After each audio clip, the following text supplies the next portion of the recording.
Welcome to the Stop Suffering in Silence podcast with your host, Denise Walsh and Rachel Timothy. Hey, you guys. Welcome back to Stop Suffering in Silence.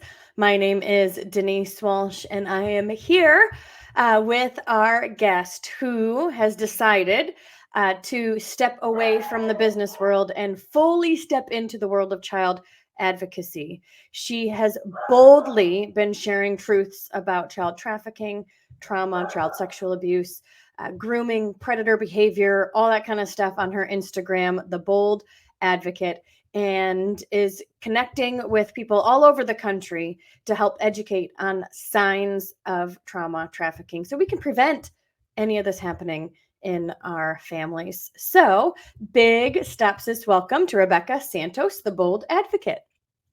Thank you so much for having me. I'm so excited to be here. Well, I want to hear a bit about how and why you got into this work, because I know you didn't always do advocacy work. This is something you chose to do because it felt like a calling potentially on your heart. So tell us a little bit about the transition into advocacy work.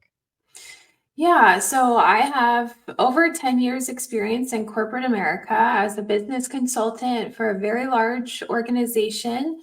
And I was great at it. You know, I made over 6 figures a year, but there was very little fulfillment in there for me. So my husband and I stepped away from that for a little while, and I opened a few businesses of my own, doing things like cleaning, just, trying to get by in a hard economy.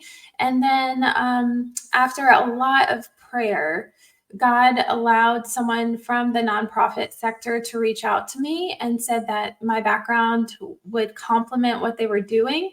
And so I decided to take a step of faith and leave corporate America to become a communications director for a nonprofit that helps prevent abuse in the ministry context, whether it be Christian schools, camps, or churches, wherever children are being served in an evangelical environment. We've created protections to identify groomers before they are put in contact with kids, and then also prevent abuse. And that comes with equipping the volunteers and the staff to be able to identify abuse, report abuse, and respond to abuse. Okay, so I've got lots of questions. And this is the Evangelical Council for Abuse Prevention. Is that right? That's correct. Yeah. Okay. Is there I often say that our holy discontents are born out of a blessing or a burden. Is there a reason why you have a heart for this ministry? Yeah, I think it goes back actually to my conception. My mother was raped when she was 18 by a boyfriend, and it was very traumatic for her. But my grandfather was a Christian, and he would not even allow her to entertain the thought of abortion. And so obviously that came from a place of hurt. My mother was raped, and she still chose life instead of death. And so I'm very product of that. Yeah. Okay. Yeah. Wow. How old were you when you heard that story? I was actually 10, and I'm so glad that you asked me that, because I didn't know until I overheard a conversation that my mother was having with her sisters, and my whole world shattered. I was like, oh my gosh, the man that I call my dad is not my real dad. And it just started this, it was a catalyst to me learning who I really am, where my identity lies, which is in Jesus Christ, who designed me and created me. And it reminds me of Genesis 50 that says, what man meant for evil, God can turn for good. And so I've just decided that was one of the catalysts, but there's been many other events that have happened in my life that has allowed me to use that hurt and that pain from that trauma to help others not experience that same pain and trauma. And those events are very various and very triggering at times. So I'm happy to share that, with the disclosure that it could possibly cause some triggers in others. Yeah. Well, I think and you certainly can share whatever you want to. It's not whatever you feel comfortable with. There's Sure. no right or wrong here. But I love that you took that shock and awe, that, wait, what? And I'm Mhm. sure it wasn't a flip of the switch, especially at 10, trying to understand it and figure it out and come to terms with, etc. But part of the grieving process is the step of giving back and being able to say, all right, well, this is not for no reason. This hard thing isn't just doesn't just tap, like, I'm going to use this for good. And it seems like you've really worked to try to find a way to do that. Yeah, absolutely. Your Instagram is bold.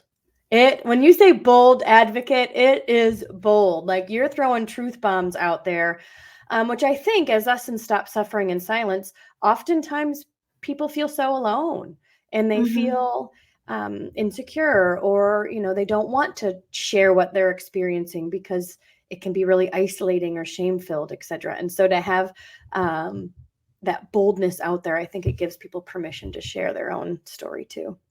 Yeah, that's very encouraging, and I appreciate that very much. It came out of a place of discomfort, really, because it's not comfortable going and sharing the fact that you were conceived in rape, and I have myself been raped, and so I've been stalked.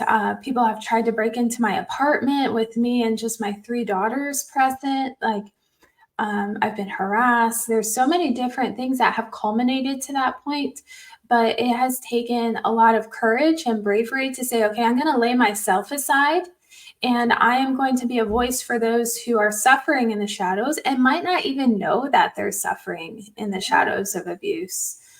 We had a situation come up where I just made a comment on someone else's post about my experience and part of my story. And a young girl, 14, reached out to me and said, I didn't know this was abuse, but this is happening to me.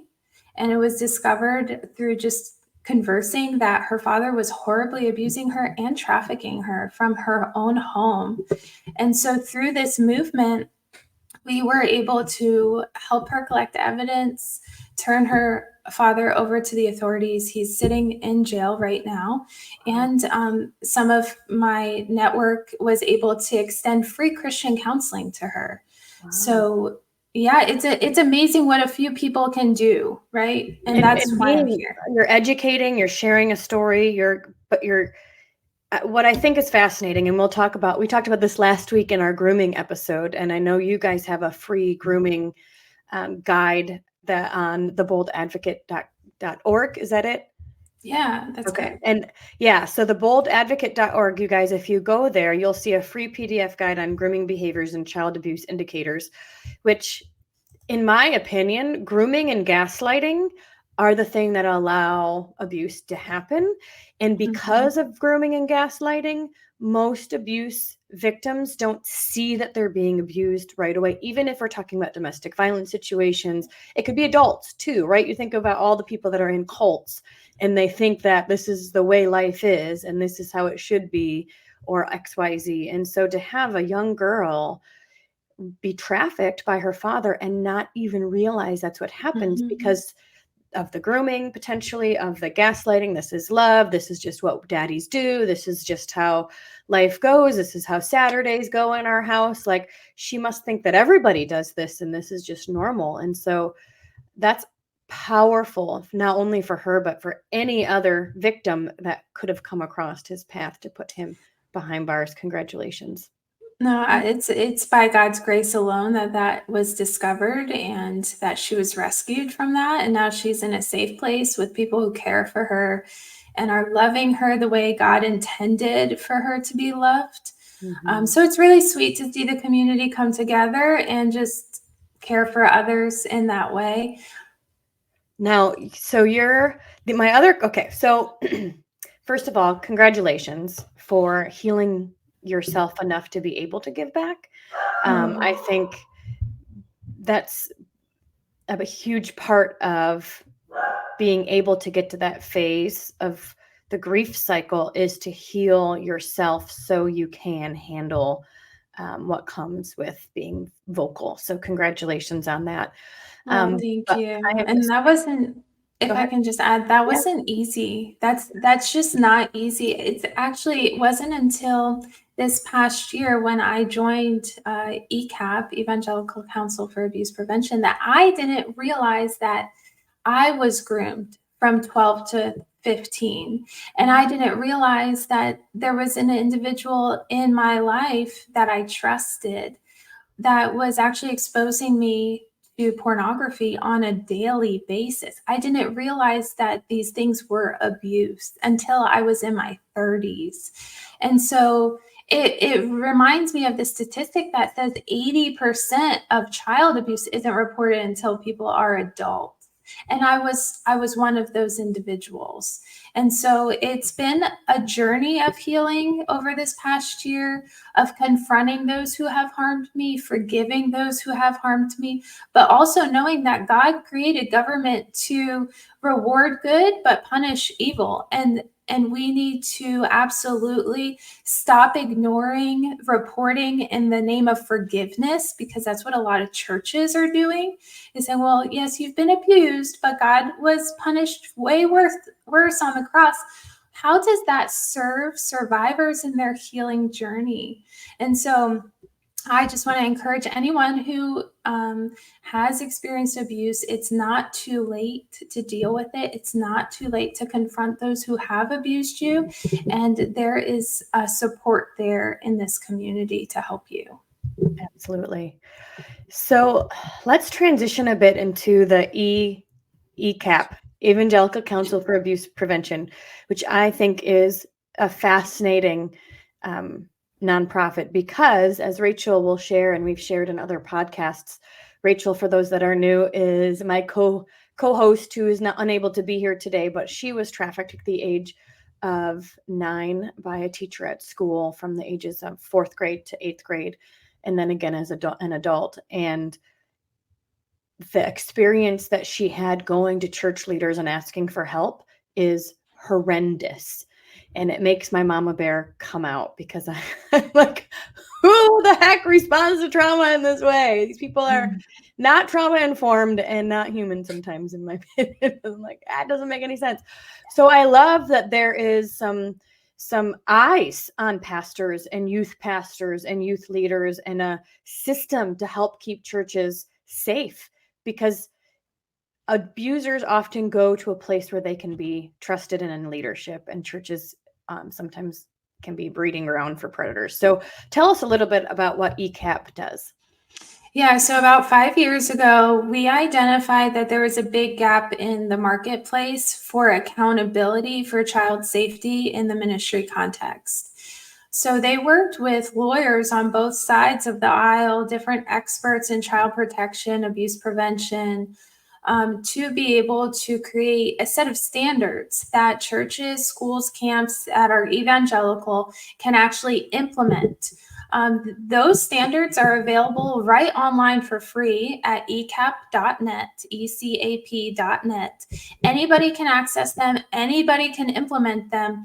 What we do, though, is we can accredit a church, a camp, or a school who can prove to us, who takes that step of accountability and proves to us that they're actually doing what they say they're doing, and they're actually implementing and complying with the standards that we recommend. And these standards, these policies, procedures, and precautions are put in place because they're proven to keep groomers, predators in sheep's clothing out of the church.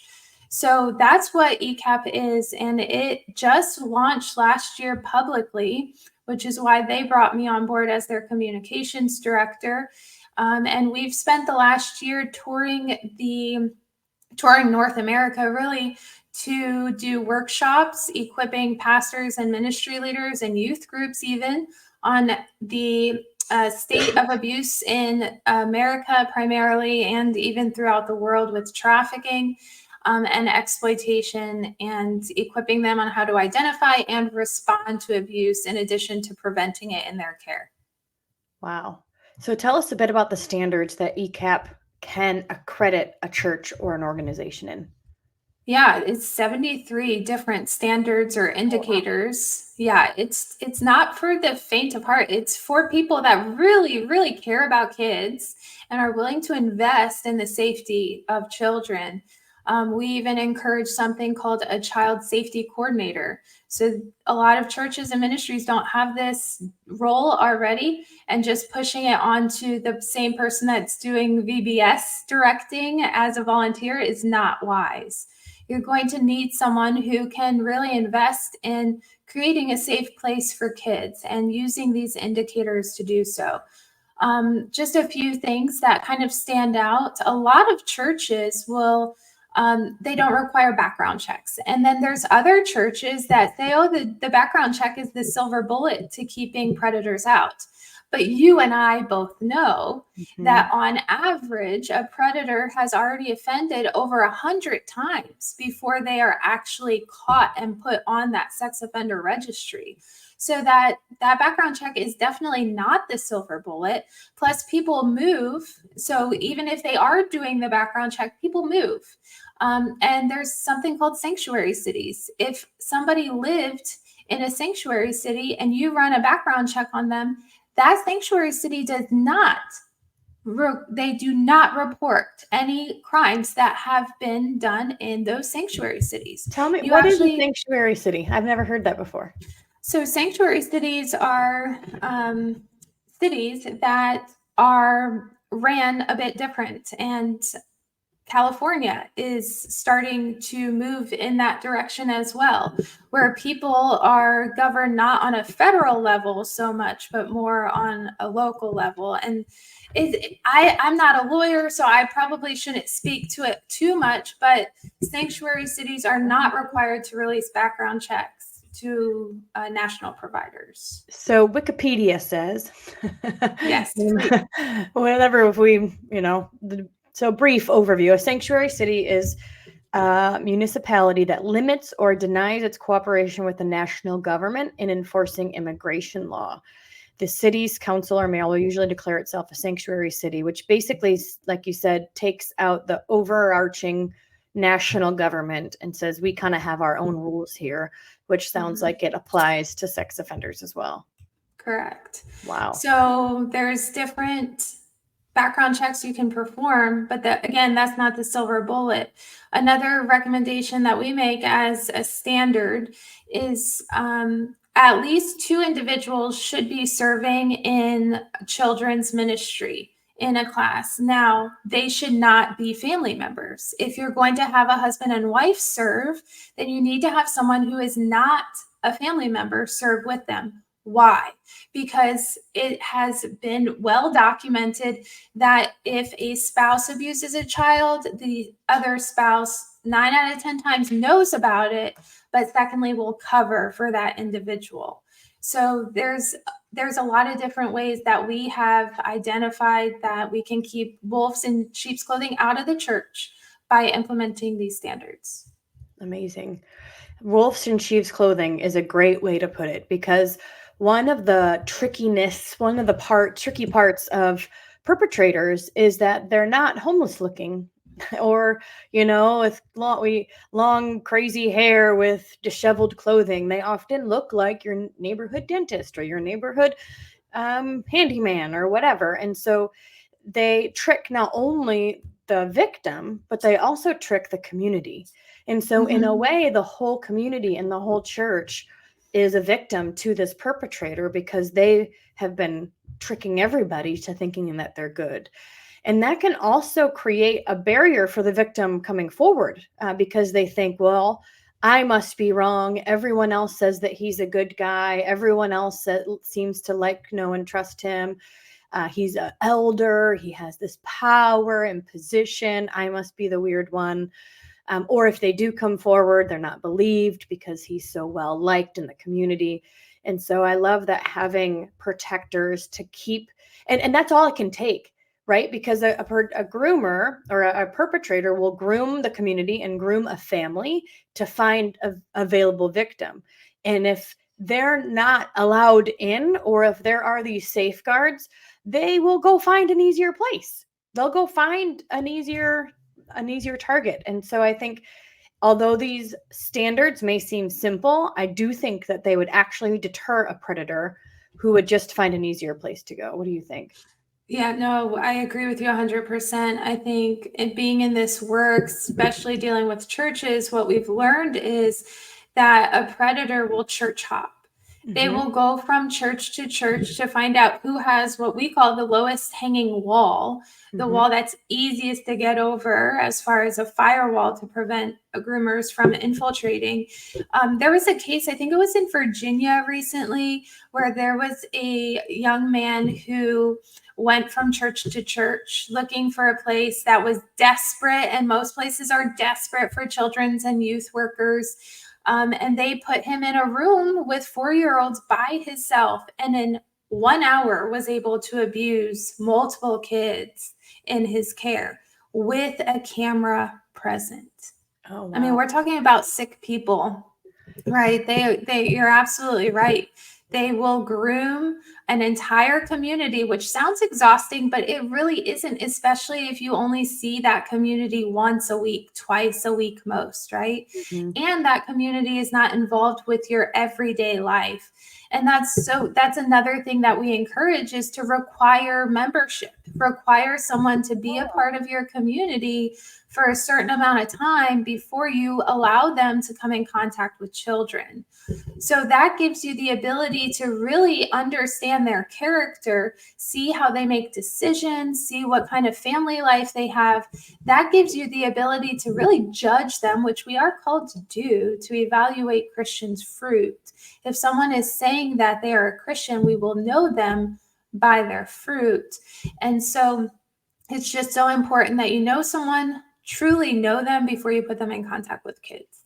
That's a great thought, is who's, when you volunteer, background checks, more than one person together in a room, of course, not family, but then also require the step of, you have to be here at least 6 months to a year before we're going to allow you a volunteer position. I think all of those in itself would be a deterrent to a perpetrator. Now, what about the perpetrator who is actually in leadership? So, for example, we have a friend, his name is Jimmy Hinton. You guys, if you go back and search, you'll see he shared his story on our podcast last year. His dad was a pastor and had over 100 victims before someone finally came forward, and he's now in jail. But he would do things like, hey, you guys are tired, let me come over and babysit, or hey, let me help your kids after school with homework. And he just seemed like the nice, available adult who was going to swoop in and be a support to all of these kids. But he was in leadership and he was the pastor. How do you navigate that? Yeah, I think we've learned that predators will allow themselves to put themselves in places of authority to gain access to kids. So that scenario, most likely he was a predator before he was put into that position, right? Yeah. Mm-hmm. And so that goes back to vetting. Like, pastors are taught how to preach the word of God, right? But they're not taught how to protect kids. And pastors are too often put into pastoral positions at a young age. Scripture even warns us against doing that, putting young men in positions of pastoralship. So I think as a society, especially as a Christian community, we have to do better at equipping our pastors, one, but really knowing who they are. I'm a big advocate, which is not popular opinion. And just to put this out there, my personal opinions are not that of ECAPs. I just have to put that out there because I am a lot bolder than ECAP would prefer me to be, I believe, in this area. But I believe that porn is a huge role in people preying on children. Porn is more accessible today than ever before in human history. And I would venture to say, if a pastor is watching porn, he should not be a pastor. So I don't think that these churches are doing enough to vet their pastors out before putting them in that position. And dare I say that we should find out if pastors are watching porn or entertained by this at all before they become a pastor. It's interesting to think about the schools too. Like, can someone flunk out of pastoral school? Because, I actually got my master's from Wheaton, which is right outside Chicago and is a Christian college. And it's interesting, I guess, to think of how much time you spend in the classroom with these professors, if they notice any red flags. Because we always can see things in hindsight, I don't know how reasonable it is to think that a school could catch it, but if their eyes are open, heck yeah, they may be able to catch some, like, why do you want to be a pastor? What is, and I'm sure, again, predators know all the right things to say, but you just wonder if there's other safeguards as well. Yeah, there has to be. People don't do reference checks. Why aren't we doing reference checks? We should be checking pastors' friendships. We should be checking their family background to see whether or not there's people in their family or in their inner circle that are even questionable, and then them having to explain that relationship, right? There's a lot that we could be doing that we're not doing, and too many children are being harmed in the process. And that's including schools too. Too many groomers are going through school to become a teacher just for the purposes of being able to groom children on a larger level than one-to-one. Right. So yeah, there are different things we could be doing that we're not. So another question is, in terms of, I guess I just don't know how this works in the evangelical setting. I know in some denominations, when somebody comes forward and makes allegations, the pastor is then just transferred. They don't go to the police. They just transfer the pastor to another church and kind of say, well, you're not in my congregation anymore. Do you know what is supposed to happen, or what you guys, like, what happens and then what should happen when somebody makes a report and a pastor is outed? Yeah, unfortunately, you're correct, right? There are different denominations that are very well known for allegations coming forward consistently, and then them just moving that priest, I would call them priests, to a different church. And usually that's not even... question about that. Do they, because in the situation I know of, they didn't give the church a heads up. They didn't say, hey, we've had this problem before, or this allegation came. Like, they just said, all right, here's a new member, here's a new pastor, here's a new... Yeah, and they're not serving anybody well by doing that. No. So what they're doing is they are trying to skate from the allegations of abuse by moving that abuser to a different location. But what they're doing is perpetrating the cycle of abuse. It's just going to start all over again in a new location. So they're enabling it. What they should be doing is that person should be completely stripped of pastoralship until those allegations have been proven to be false. But we know that only about 1% of all children that come forward accusing someone of abuse are lying. Only 1%. So the chances of that individual actually abusing a child specifically is very high. And we are not doing the Lord any good. We are not glorifying him by just moving a pastor or a priest to a different location, enabling abuse. We actually need to talk about it. And we need to proactively talk about it with our congregation, not just when an abuse allegation comes up. Like, imagine a world where every decent person was equipped to prevent abuse, identify abuse, and respond to abuse, as opposed to just the ministry leaders or just the pastors being able to do that. Then we would be able to see abuse coming and a groomer coming a mile away and better protect these kids. So yeah, what they're doing is wrong. It is a reproach to Christ, and it's defiling the image of Christ in the name of what? Forgiveness. I just can't I just can't reconcile why someone would just go ahead and send them somewhere else unless there was a hidden agenda there, personally. Yeah. My No, own. it doesn't make sense. It just tells me that they're not trauma informed, or they don't quite understand the gravity of the situation and how abuse can impact somebody for the rest of their days. By just sweeping it under the rug. It's not healthy. It's not healthy to sweep anything under the rug. We want to have a healthy dialogue about the good, the bad, the ugly, the goals, the purpose, all the things. Like, if we can have a good, healthy conversation, we will be a good, healthy person, and that would make a good, healthy congregation. So have you found that churches are open to this discussion? Because I can tell you, on our side, Stop SIS, we speak to churches, we speak to police, we speak to moms, we'll do in-home meetings or at a local church, etc. And we have found some churches say, like, Rachel, tell us your story. How did this happen? We want to know, open our eyes, right? And then we have some that say, we're not ready for this conversation. And they want to just, push it under the rug. And so I'm curious as to what you guys have found. Yeah, I would agree with you. Unfortunately, that trend is very accurate. Only a few, I would say the minority, are willing to go above and beyond to protect kids and want to know what's going on in the real world. And then the majority of them, they don't want to talk about it. And I can't figure out exactly why they don't want to talk about it.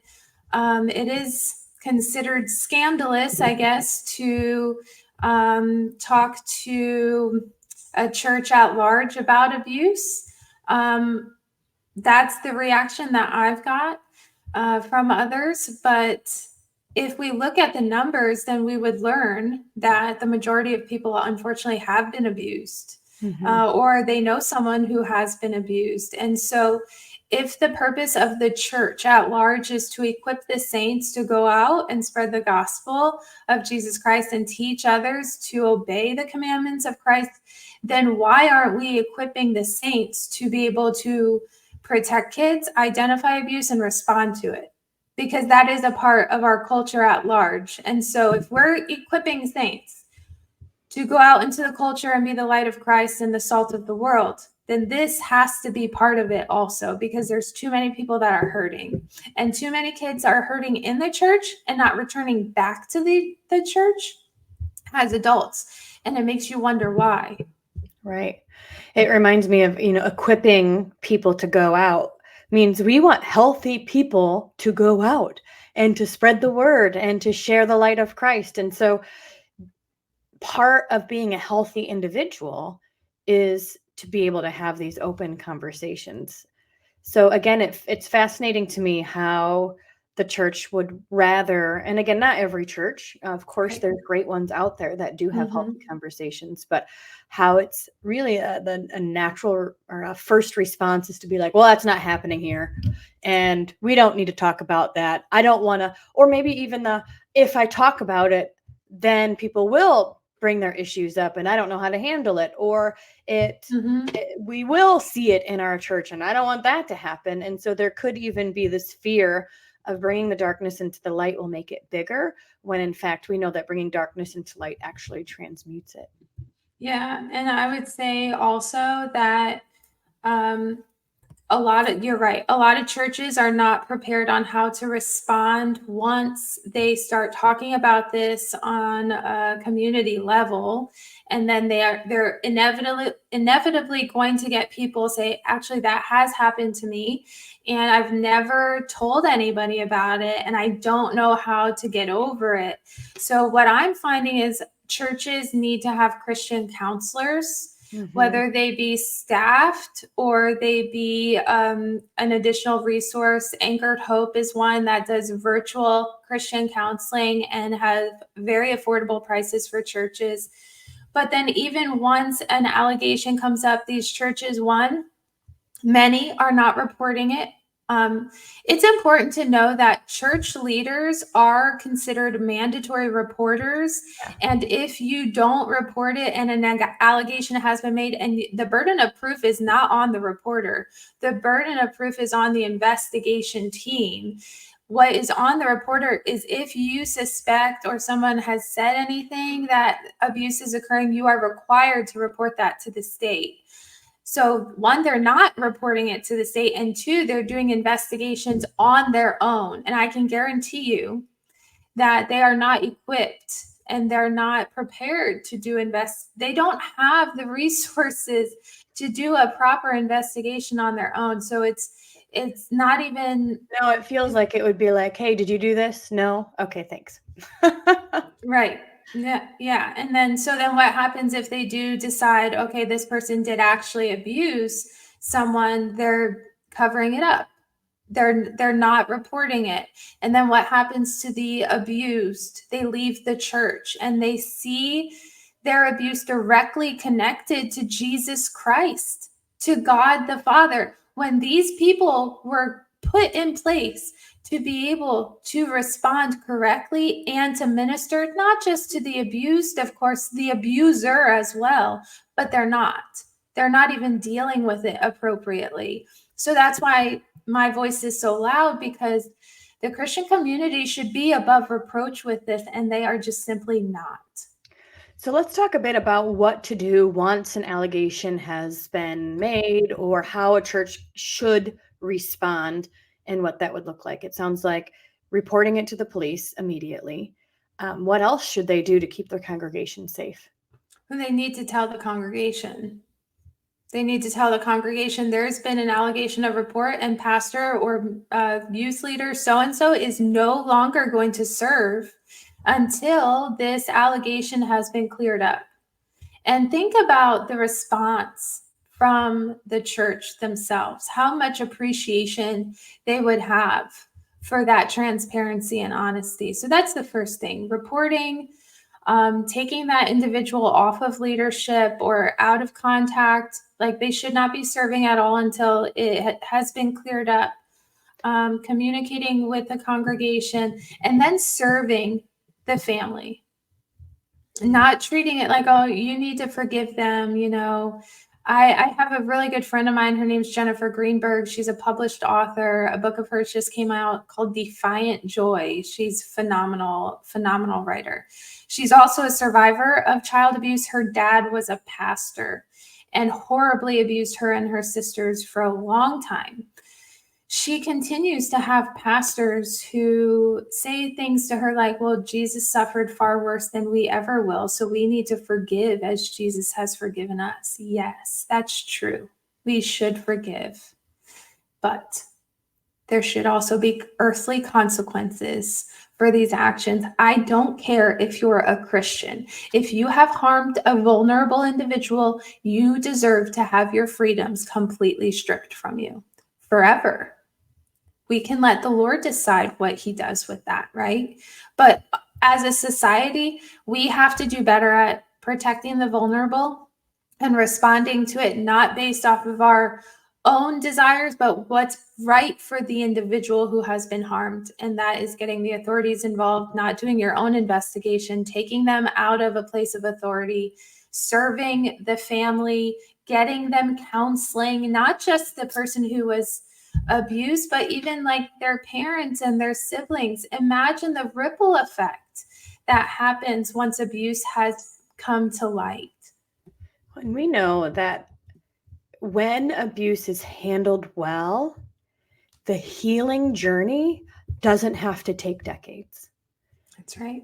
And so when a church can rally around a victim and say, this is not your fault, and I'm so sorry that you experienced this. Like, let's get you safe. Number one, safe. You cannot heal until you're safe, right? So if the perpetrator is still allowed back in the church and they still have the anxiety of maybe running into them, there's still contact, the victim really can't fully heal until their nervous system is able to calm down and they start feeling safe and secure again. And number one, the communication creates that safety, but then, and potentially some backlash. So we do want to acknowledge that there may be people who immediately don't believe. And maybe you don't even say who the victim is at that point. You just say, this is what happened, in order to keep her identity or his identity protected. But then also loving the family of where the victim is housed, and helping them on that journey. Absolutely. Healing can happen when it's handled well. Yes, yes. And serving the accused's family as well, because, there are situations where people do falsely accuse others. And so we want to make sure that until those allegations have been proven to be true, that you continue to serve both sides, both parties. Yeah, that would be tricky for me. Yeah, I know. I mean, that is something. Well, I'm just thinking, like, does the pastor have to do all things? Maybe there's the care team who's in charge of the victim's family, and then another care team potentially Absolutely. in charge of the perpetrator's family. And it's going to look different for every organization, and it's not isolated to just churches, it's schools, it's camps, it's any organization that serves kids, really, or the vulnerable. So, there should be a safety team, there should be a care team. And I think often small churches don't know how to implement those types of teams on such a low budget as well. So what if a church, camp, a school is interested in getting this accreditation by taking a look at all 75 standards and going through that process? What should they do first? Yeah, go on ecap.net/membership. That's going to give you a rundown of all the benefits that you would get as a member of ECAP. And that'll give you an overview of what the process kind of looks like.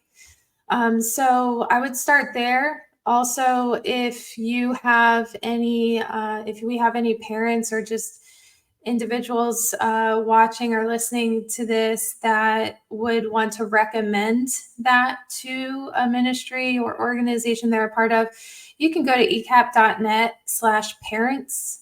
That parent resource page actually has a great document called 50 questions. Those 50 questions can be asked to any organization that cares for kids to determine if they're doing absolutely everything they can to protect kids in their care. So those are two places to start based off of, who you are and the role that you play. And then after that, it's a simple membership button. You click to join. There's a $325 annual cost to that membership. Once you've implemented all those standards and you say, hey, we're good to go, let's get accredited, we'll do a virtual audit of your documentation, and then we'll do a physical audit of your locations to determine whether or not you're actually playing out what you need to in those policies that we've already audited for phase 1. So once you say, we're ready for our audit, we do phase 1, which is a virtual audit. Phase 2 is a physical audit. And then phase 3, we turn over to our accreditation board for approval. So on average, it takes 9 to 12 months for that process, depending on where you're at with your current safety procedures.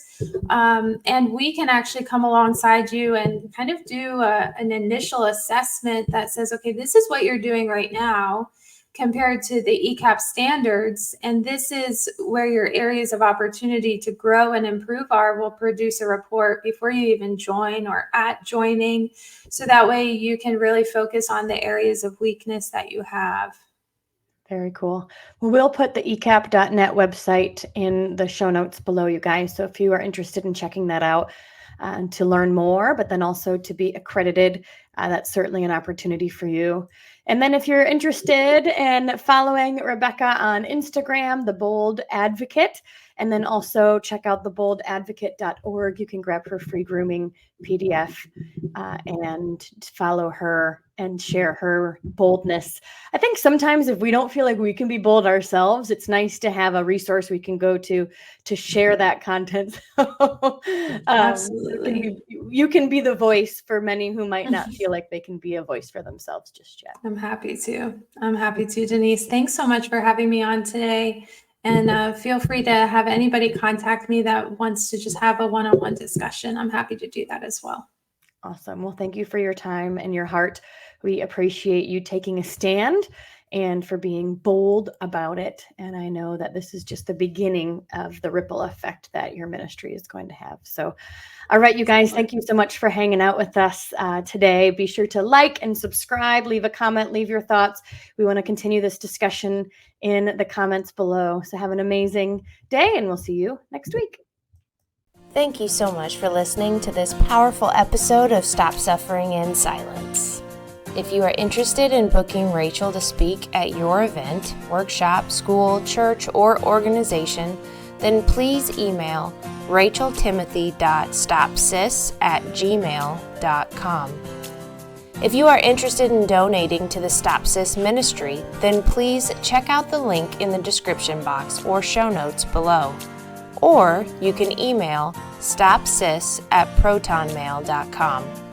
And finally, if you are currently suffering in silence or you know somebody who is, then check out our website, stopsuffering.org, to learn more about our online programs and resources. We will always recommend that you also reach out to your local resources and find a counselor that you can trust, because nobody is meant to suffer alone. Have an amazing week, and thank you for being here.